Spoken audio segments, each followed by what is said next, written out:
can you tell me a bit more about some other successes that you've had with Pt.3? Yes, we feel very privileged to be part of the pet industry. It's a really entrepreneurial and hard-working industry, and the characters in it are absolutely great to work with. And what we wanted to do was to celebrate their achievements. And so one of the things that we decided to do was to set up the Pt.3 Awards. Okay. And that has been done in conjunction with PATS, the trade exhibition for the industry. And they've been very supportive of that. And what we wanted to do is to try and find an opportunity to reward people's successes. And this year, I think, is the third or fourth year of the awards, and it was an absolute sellout at the new PATS venue, Telford. And you were very kind enough to cover it. And I think everyone will agree it was a really good fun evening.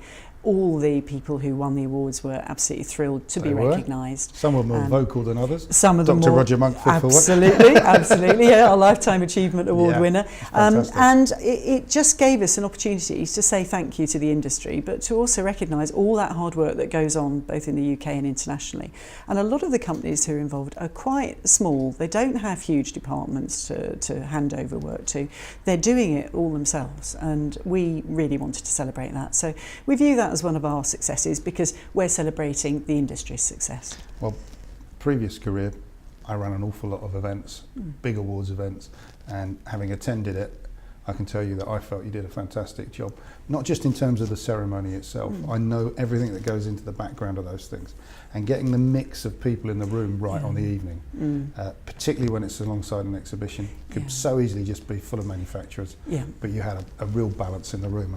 Congratulations. Well, thank you. Well, really, absolute praise goes to the Trade Association Manager, Pat Flynn, who is an absolute dynamo when it comes to these kind of things. And she also, as you, has a background in exhibition and event management, and that's exactly what she said. The whole point is to get the whole industry celebrating together. Absolutely. And we believe that we're going to have a bigger room next year. Let's put it that way. Brilliant. Have they got one there for you? Yeah, they have. Yeah, absolutely. All right. It's underway then.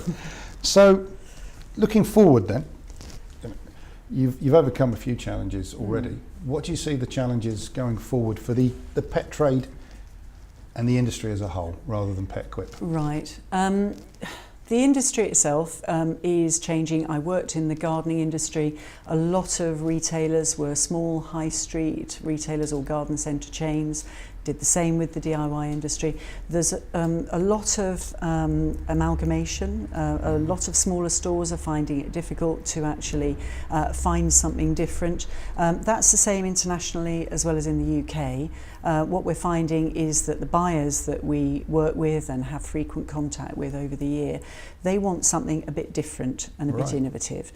It's a challenge, but I think it's one that our industry in the UK can meet, because the industry is full of entrepreneurial people who come up with real product innovations, but also they're passionate about what they do and they love their animals. That really does come across.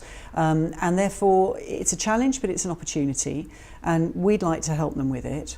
One of the roles that we have is to work with UKTI, which is the government's export arm, but we also lobby more widely to get the pet product industry recognised.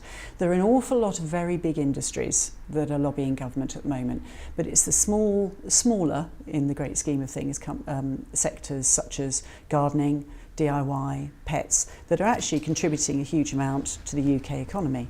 And so our challenge, and the challenge of our companies as well in membership, is to keep banging away at UKTI's doors to get them to realise that the industry is bringing back about £40 per pound spent on exhibitions abroad, grants, things like that, and that the industry deserves the support, and that's what we're doing.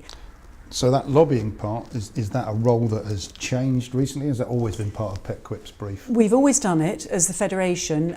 We worked with the Board of Trade. The government departments have changed their names frequently over the years. I think there have been probably 17 changes of scheme during my tenure at the Federation. But I think the challenge is to ensure that government is aware of what the industry needs, and then to be able to say, as a not-for-profit trade association, we have a team of experienced individuals who can help deliver that to the membership. And we're quite pleased actually to hear that they are willing to listen to us and they're willing to talk with us, and that whatever scheme gets put in place in the future to help the industry, especially selling internationally, that it's workable and that we can deliver it. So, you've faced a few challenges, you've recognised a few that are yet to come. There's been some successes, I'm sure there's been the odd failure, but you know, we're not here to talk about those.